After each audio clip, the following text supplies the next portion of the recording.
अस्सलाम वालेकुम। दरूद शरीफ पढ़ो सब जनो। औज़ु बिल्लाहि मिनश शैतानिर रजीम। बिस्मिल्लाहिर रहमानिर रहीम। अल्लाहुम्मा सल्लि अला मुहम्मदिन व अला आलि मुहम्मदिन कमा सल्लैता अला इब्राहीम व अला आलि इब्राहीम इन्नका हमीदुम मजीद। अल्लाहुम्मा बारिक अला मुहम्मदिन व अला आलि मुहम्मदिन कमा बारकता अला इब्राहीम व अला आलि इब्राहीम इन्नका हमीदुम मजीद। अल्लाह ताला का बेहंतिया फजल हुआ, करम हुआ, एहसान हुआ कि अल्लाह ताला ने जो है हम सभी लोगों को एक और जुमा का दिन जो है नसीब फरमाया।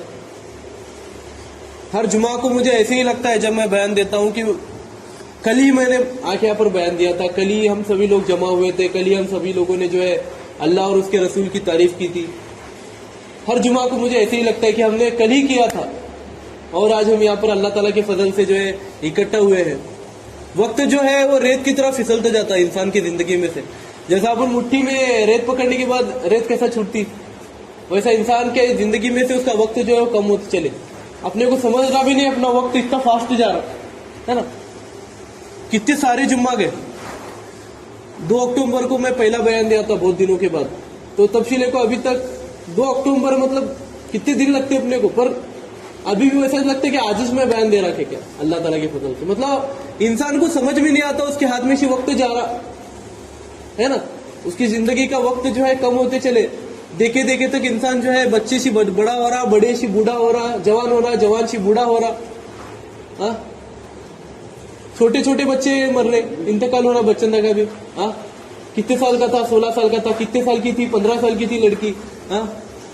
कितने साल का था आदमी, मतलब 35 साल का था, 21 साल का था, क्या मतलब हार्ट अटैक आया, ये आया, वो आया, कोरोना की वजह से मरा, इसकी वजह से मरा। मतलब वक्त जो है ना बोल को नहीं आता।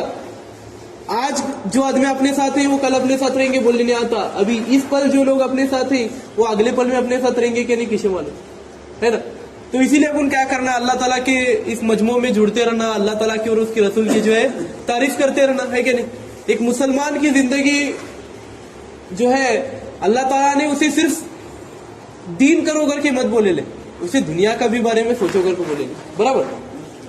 तो अल्लाह ताला के फजल से अपन जो है जितना अपन टाइम दुनिया को दे रहे उतना टाइम अपन दीन को भी देने की कोशिश करना।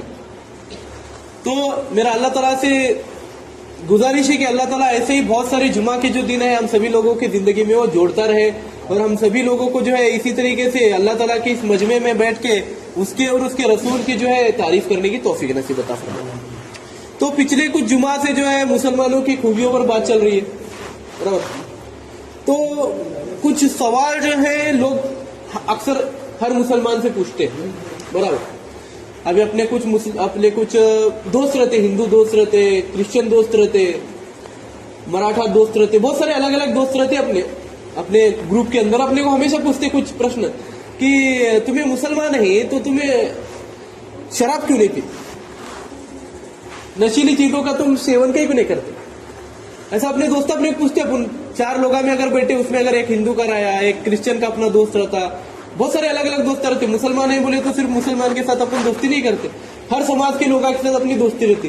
तो वो समाज के दोस्त अपने कभी कभी पूछते पार्टी के टाइम को, अरे क्या यार तू जूस पी रहा, शराब क्यों नहीं पी रहा तू, तुझे जूस पीने वास्ते बोला से पार्टी में, शराब क्यों नहीं पीता। अपने दोस्त अपने को सवाल पूछते। तो एक मुसलमान की एक सबसे बड़ी खूबी यह है कि मुसलमान जो है नशीली चीजों का क्या नहीं करता, सेवन नहीं करता। उसके पीछे का शरीयत का सबसे बड़ा कानून शरीयत ने इसलिए बनाया, शरीयत में इसलिए बताया गया कि शराब हराम क्यों है। ये बहुत लोगों को प्रश्न आता जिंदगी में कि शराब जैसी चीज हराम क्यों है। तो शराब इसलिए हराम है, शराब पहले हलाल थी। रसूल सल्लल्लाहु अलैहि वसल्लम की नबूवत के जमाने में शराब जो है वो हलाल थी। शराब पीने पर कोई पाबंदी नहीं थी, कुछ नहीं थी। यहाँ तक कि कहा जाता है कि नमाज की हालत में भी लोग शराब के नशे में धुत रहते थे, बोलते शराब की नशे में आके सफों में ठहर के नमाजें अदा करते थे, बोलते। लेकिन जब अल्लाह ताला का हुक्म आया, जब जिब्राइल अलैहिस्सलाम कुरान शरीफ की वो आयत लेके जमीन पर उतरे कि आज से हर मोमिन के ऊपर, आज से हर एक मुसलमान के ऊपर जो है शराब और नशीली चीजें जो है वो हराम हो चुकी है। यानी वो चीज, नशीली चीज मतलब वो चीज जिससे जो है इंसान के दिमाग पर उसका काबू नहीं रहता। इंसान जो काम कर रहा है उसे पता नहीं चलता कि मैं ये क्या काम कर रहा, मैं कहाँ चल रहा, मैं क्या खा रहा, मैं कहाँ पढ़ रहा, मैं किसे क्या बात कर रहा। ये सभी चीजों का जिन चीजों को खाने के बाद ख्याल नहीं रहता, उन सभी चीजों के ऊपर आज से मुसलमान को हराम है। तो मक्का शरीफ के तारीख के अंदर बताया जाता है कि इतिहास के अंदर बताया जाता है कि मक्का शरीफ में जब ये अल्लाह ताला की जब ये आयत उतरी रसूल सल्लल्लाहु अलैहि वसल्लम के ऊपर, तो पूरे मक्का शहर के अंदर शराब की नदियां बहती थी बोलते। पानी की जैसी नदी बहती वैसा शराब की नदियां बहने लगी बोलते मक्का शहर के अंदर। यानी जितने भी लोगों के घर में शराब थी वो सभी लोगों ने शराब रस्तों पर बहा दी, गटरों के अंदर बहा दी। रसूल सल्लल्लाहु अलैहि वसल्लम का हुक्म, अल्लाह ताला का हुक्म और रसूल सल्लल्लाहु अलैहि वसल्लम की हिदायत पर जो है ना, उन्होंने एक हुक्म पर जो है उसी दिन से शराब जो है छोड़ दी। शराब इसलिए हराम है क्योंकि अपने को जो है नशीली चीजें खाने के बाद अपने को अपने दिमाग के ऊपर अपना पूरा काबू नहीं रहता। अपने को पता नहीं चलता अपन क्या कर रहे हैं। अपन शराबियों को देखते कहां भी चलते, कहां भी पड़ते, गटर में पड़ी क्या घूड़ में पड़ी, गू में पड़ी क्या गोबर में पड़ी, कुछ भी उनको नहीं समझता है ना। अपन देखते हैं हमेशा अपने डे टू डे लाइफ में अपन चलते फिरते टाइम को देखते शराबी कहां भी गिरे रहते, कहां भी सोए रहते, रास्ते पर सुई क्या बगीचे में सुई, घर में सुई क्या गटर में सुई, कुछ भी उनको पता नहीं चलते रहता। कुत्ता को उनके आंख पर पेशाब करते रहता, कौन भी पानी मार को जाते रहता, आंख पर कचरा फेंक को जाते रहता, कुछ भी उनको धुत नहीं रहता, कुछ भी समझते नहीं रहता उनको। यहाँ तक कि शराब के नशे में बहुत कुछ बोलता, किसी भी गाला बकता, किसी भी सच्चाई बोल देता, किसी भी कुछ भी बातें बोलता हूं। तो इसीलिए अपने को हराम करे क्योंकि इंसान को जब उन्हें शराब पीता ना तो उसके दिमाग पर उसे काबूच नहीं रहता, उन्हें क्या कर रहा है उसे समझ में नहीं आता। और ऐसी हालत में अगर उन्हें अल्लाह ताला की इबादत करेगा तो इबादत क्या होने वाली, गलत होने वाली। तो इसीलिए अपने को क्या करे, शराब हराम करे। हर एक नशीली चीज जिससे जो है इंसान के दिमाग पर उसका काबू नहीं रहता, हर एक चीज जिसकी वजह से जो है वो अल्लाह ताला के रास्ते से हटके गुनाह के रास्ते की तरफ बढ़ता।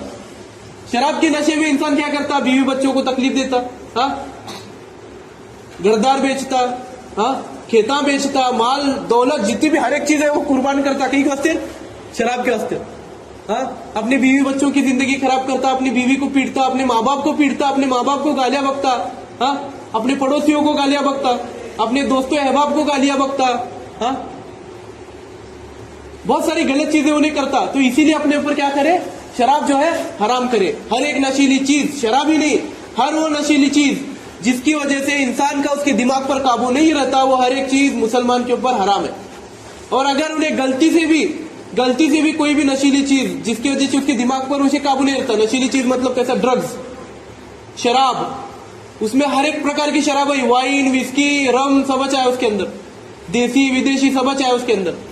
फिर उसके साथ साथ और क्या, और कुछ लोग बोलते हैं फिर सिगरेट पीते तो तुम्हारे लोगा, तंबाकू खाते तो तुम्हारे लोगा, पान खाते तो तुम्हारे लोगा, सुपारी खाते तो, ये नशीली चीजों में नहीं आता।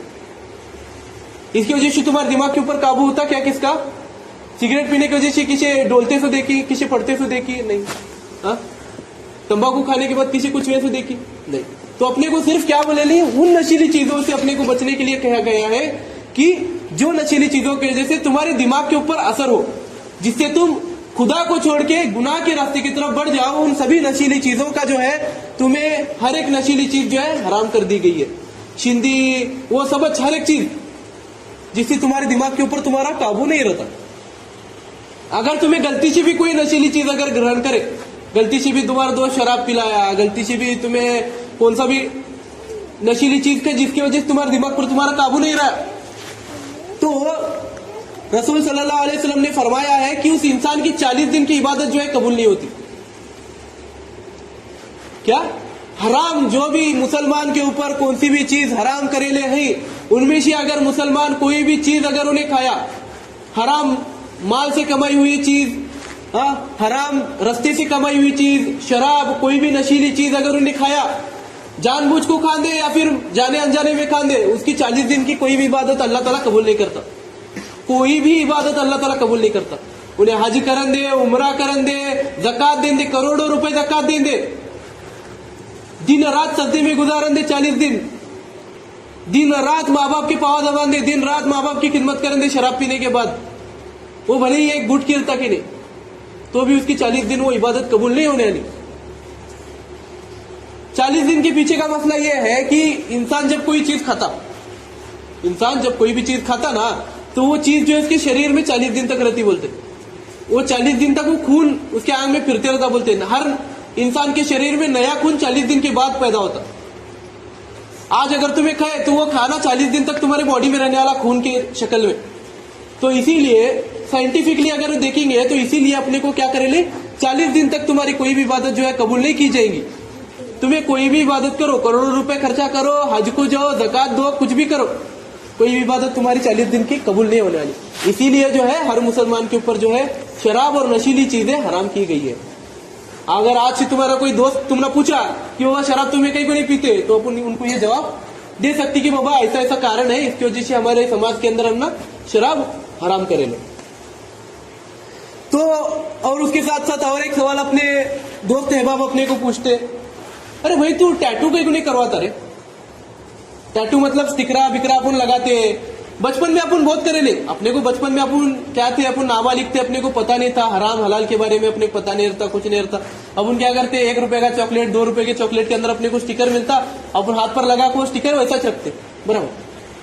तो टैटू सिर्फ टैटू नहीं, वो हर चीज जो तुम्हारे शरीर के ऊपर तुम बना रहे, गोंदले मतलब तुम्हारे बॉडी के ऊपर जो भी चीज तुम्हें बना रहे, मतलब जैसा पेन से भी लिखना क्या अपने के अंदर मना करे, लेकिन पेन से भी कुछ मत लिखो, स्केच पेन से कुछ मत लिखो, हाँ वो चीज से कुछ मत, तुम्हारे शरीर के ऊपर कुछ भी मत लिखो जो तुम्हारे शरीर पर थोड़ी देर के लिए रहे। पेन 1 दिन तक तुम्हारे पेन पर की शाही नहीं जाती, तुम्हें कितना भी घसो, फेंट होती वो, फिक्कट होती, लेकिन जाती नहीं वो, 1 दिन के बाद वो छाई जाती।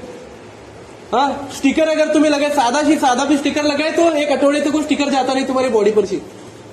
हाँ कुछ टैटू परमानेंट रहते हैं, कुछ टैटू जो है हमेशा टेम्पोररी रहते, मतलब कुछ दिन के वास्ते भी टैटू लगाते, कुछ जरा मतलब बाबा शादी है भाई के टैटू काटने का है, और कुछ लोग क्या करती परमानेंट मरे तक वो टैटू रहता उसके आंख पर, वो उसे बाद में क्या करना पड़ता, सर्जरी करके निकालना पड़ता टैटू को। तो अपने अंदर इन सभी चीजों को क्यों हराम करे ले कि टैटू मत निकालो, अपने शरीर पर कुछ भी चीज का जो है निशान मत बनाओ किसी भी चीज का। तो इसलिए अपने को हराम करे ले कि इंसान की वजू, अपन नमाज के लिए वजू करते बराबर, पाकी जो है आधा ईमान है। हाँ पाकी जो है मुसलमान का आधा ईमान है, पाकी से आधा ईमान जो है उसे हासिल होता। जिस इंसान का गुस्ल सही है उस इंसान की वजू सही है, जिस इंसान की वजू सही है उस इंसान की क्या है, नमाज भी सही है।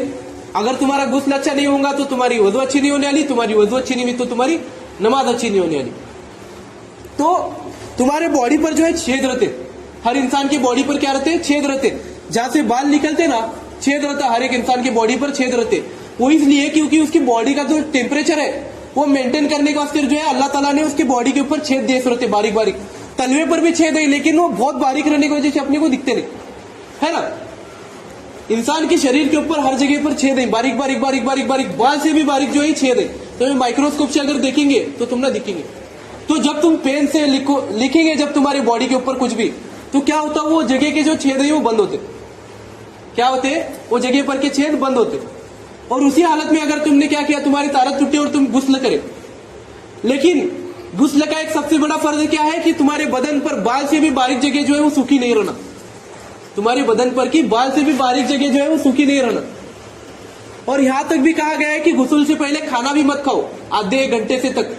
अगर खाना भी है तो गुस्ल के बाद खाओ, क्योंकि खाना खाने के बाद जो है वो सभी छेद बंद होते बोलते थोड़ी देर के वास्ते। अगर तुम्हें खाना खाने के बाद अगर आंख धोने जाएंगे तो फिर वो गुस्ल का कोई फायदा नहीं है, क्योंकि वो अपने बॉडी पर के जो छेद रहते वो बंद होते। तो वो छेद जो है वो पेंसिल की वजह से, पेन की वजह से अपन जब लिखते तो वो एरिया जो है वो बंद होते, और वो एरिया जो है वो सूखी रहती, और उसकी वजह से तुम्हारा गुस्ल जो है वो कबूल नहीं होता। और तुम्हारा गुस्ल कबूल नहीं हुआ तो क्या होने वाला, तुम्हारी वजू कबूल नहीं होने वाली। अगर तुम्हारी वजू कबूल नहीं हुई तो तुम्हारी नमाज कहां से पूरी होने वाली, है ना।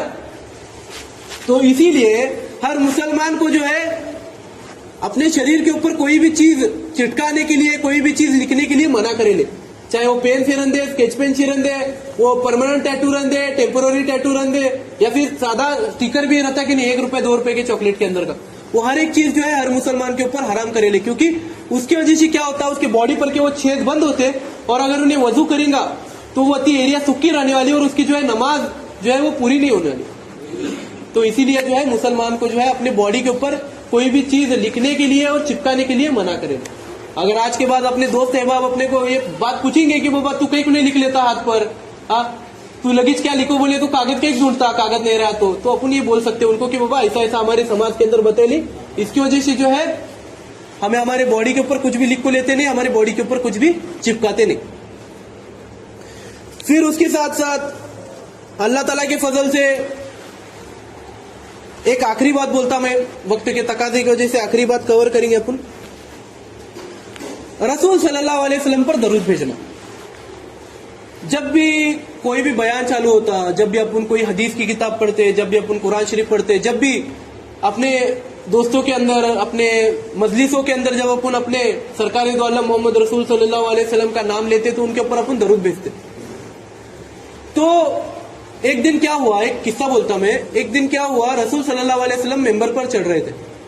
क्या चढ़ रहे थे? मेंबर पर चढ़ रहे थे। जुमा के दिन खुतबा देने के लिए मेंबर पर वो चढ़ रहे थे। मेंबर के 3 सीढ़ियां रहते, तो हर सीढ़ी पर कदम रखते हुए उन्होंने आमीन कहा। क्या कहा? आप सल्लल्लाहु अलैहि वसल्लम ने हर सीढ़ी पर कदम रखते हुए आमीन कहा।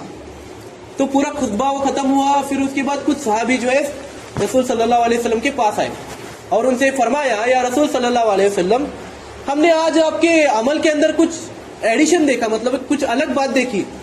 आप हमेशा खुतबा देते वक्त ये अमल नहीं करते, तो आज ऐसी क्या बात हुई कि आपने 3 बार आमीन कहा? सहाबी जो थे वो बहुत ही क्यूरियस लोग थे, मतलब उनको कोई भी अलग दिखता रसूल सल्लल्लाहु अलैहि वसल्लम के बर्ताव के अंदर कोई भी अलग चीज उनको दिखती थी ना, वो लगी जाकर पूछने वाले रसूल सल्लल्लाहु अलैहि वसल्लम को सवाल कि रसूल सल्लल्लाहु अलैहि वसल्लम आपके बर्ताव में आज कुछ अलग चीज दिख रही है, आपके अमल में कुछ आज अलग चीज दिख रही है, इसके पीछे का कारण क्या है, हमें बताइए। तो रसूल सल्लल्लाहु अलैहि वसल्लम ने उनको तफसीर से पूरी बात बताई कि जब मैं खुतबा देने के लिए मेंबर पर चढ़ रहा था तो मेरे बाजू में जिब्राइल अलैहिस्सलाम आके खड़े हो गए और उन्होंने मेरे सामने जो है 3 दुआएं रखी। मेरे सामने जो है 3 दुआएं की। उनमें से एक दुआ जो थी, पहली मेंबर पर पांव रखने के बाद दुआ क्या कही कि उस इंसान के माँ बाप जो बुढ़ापे को पहुंच गए, माँ बाप में से कोई भी एक बुढ़ापे को पहुंच गए और अगर उसने जो है उनकी खिदमत नहीं की और जन्नत का दरवाजा अपने लिए खुला नहीं किया, वो इंसान हलाक हो जाए। पहली दुआ क्या थी? वो इंसान जो जिसके माँ बाप में से कोई भी एक बुढ़ापे को पहुंचा और अगर उन्हें उनकी खिदमत कर को अपने लिए जन्नत का दरवाजा खुला नहीं किया, अपने लिए मोक्ष का दरवाजा खुला नहीं किया, वो इंसान जो है हलाक हो जाए। रसूल सल्लल्लाहु अलैहि वसल्लम ने कहा आमीन। दूसरे मेंबर पर कदम रखने के बाद जिब्राइल अलैहिस्सलाम ने और एक दुआ कही, या रसूल सल्लल्लाहु अलैहि वसल्लम, वो इंसान हलाक हो जाए जिसे रमजान का महीना नसीब हो, वो इंसान हलाक हो जाए जिसे रमजान का महीना नसीब हो और उसमें वो अपनी मगफिरत ना करवाए। वो इंसान हलाक हो जिस इंसान को रमजान जैसा मुबारक महीना हासिल हो और उसमें वो अपनी मगफिरत ना करवाए, अल्लाह ताला से अपनी गुनाहों की तौबा ना कर पाए, वो इंसान हलाक हो जाए। रसूल सल्लल्लाहु अलैहि वसल्लम ने फिर से कहा आमीन। आखिरी मेंबर पर जब रसूल सल्लल्लाहु अलैहि वसल्लम ने कदम रखा तो जिब्रील अलैहिस्सलाम ने उनसे और एक दुआ की, या रसूल सल्लल्लाहु अलैहि वसल्लम, ता क़यामत जब तक आपका नाम जो है किसी भी मजलिस में, किसी भी किताब में, जहां पर भी जो है आपका नाम लिया जाएगा, वहां पर अगर कोई इंसान आपको दरूद ना भेजे, वो भी इंसान जो है हलाक हो जाए। वो इंसान हलाक हो जाए जो आपका नाम आने के बाद, आपका जिक्र आने के बाद जो है आप पर दरूद ना भेजे, वो इंसान हलाक हो जाए। यानी हर मुसलमान के ऊपर फर्ज है कि वो जब भी रसूल सल्लल्लाहु अलैहि वसल्लम का नाम सुने तो उन पर जो है दरूद भेजे। यानी जब भी तुम्हारे सामने रसूल सल्लल्लाहु अलैहि वसल्लम का नाम आए, आप सल्लल्लाहु अलैहि वसल्लम जिनके सदके तोफेर में अल्लाह ताला ने दोनों जहानों को बनाया, जन्नत जमीन को बनाया, जन्नत आसमान को बनाया, जहन्नुम को बनाया, अर्श को बनाया, फर्श को बनाया, 18,000 मखलूकातों को पैदा किया, पेड़ों को बनाया, दरख्तों को बनाया, हवा को बनाया, सूरज को बनाया, चांद को बनाया, हर चीज को बनाया उन रसूल सल्लल्लाहु अलैहि वसल्लम के सदके तोफेर में। और अगर हम उनके ऊपर अगर दरूद नहीं भेजेंगे तो अपन क्या होंगे? हलाक हो जाएंगे। तो जब भी मेरे दोस्तों आपके सामने रसूल सल्लल्लाहु अलैहि वसल्लम का नाम आए तो उनके नाम के आगे जो है सल्लल्लाहु अलैहि वसल्लम, इतना छोटा सा दरूद भी अगर आप भेजेंगे तो आप जो है उस बद्दुआ से बचेंगे। तो मेरी आप सभी लोगों से दरख्वास्त है कि जब भी आपके सामने आप रसूल सल्लल्लाहु अलैहि वसल्लम का नाम आए तो उन पर दरूद भेजने की कोशिश करें। यहां तक फरमाया जाता है कि आखिरत में उस इंसान को रसूल सल्लल्लाहु अलैहि वसल्लम आबे कौसर का पानी पिलाएंगे जो इंसान उन पर कसरत से जो है दरूद भेजता था। उस इंसान का जो नंबर ज्यादा से जल्दी आएगा बोलते। रसूल सल्लल्लाहु अलैहि वसल्लम इंसान को जो है खुद होके जो है आबे कौसर का जो है पानी पिलेंगे बोलते। तो मेरे अल्लाह ताला से गुजारिश है कि अल्लाह ताला जो है हम सभी लोगों को जो है दीन की हर एक बात पर जो है अमल करने की तौफीक नसीब अता फरमाए, शराब से और वैसी नशीली चीजों से जो है बचने की तौफीक नसीब अता फरमाए, अपने शरीर पर कोई भी चीज न गुंदवाने की तौफीक नसीब अता फरमाए, और उसके साथ साथ जो है आप रसूल सल्लल्लाहु अलैहि वसल्लम जिनके सदके तोफेर में अल्लाह ताला ने दोनों जहानों को बनाया है, उनके ऊपर मरते दम तक दरूद शरीफ पढ़ने की तौफीक नसीब अता फरमाए। इन्ना लिल्लाहि व मलाइकतुहु युसल्लूना अलन नबी या अय्युहल्लज़ीना आमनु सल्लु अलैहि व सल्लिमू तस्लीमा अल्लाहुम्मा सल्लि अला सय्यिदिना शफीना हबीबना नबीना मौलाना मुहम्मदिन बारिक सल्लिम सल्लु अलैहि सुब्हानका रब्बिका रब्बिल इज्जति अम्मा यसिफून व सलामुन अलल मुरसलीन वल्हम्दुलिल्लाहि रब्बिल आलमीन। जो लोग सुन्नत नहीं पढ़े सुन्नत पढ़ो।